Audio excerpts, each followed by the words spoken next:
कि जितना दूर है लुक्मा ये तेरे हाथों से, कि जितनी दूर है धड़कन ये तेरी सांसों से, कि जितनी दूर चमक है ये तेरी आंखों से,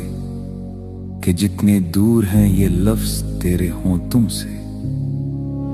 कि जितनी दूर है खुशबू चमन के फूलों से, कि जितनी दूर है आवाज तेरी बातों से, कि जितने दूर हैं पांव जमीन की राहों से, कि जितने दूर हैं ये हाथ तेरी बाहों से, कि जितने दूर हैं तस्मे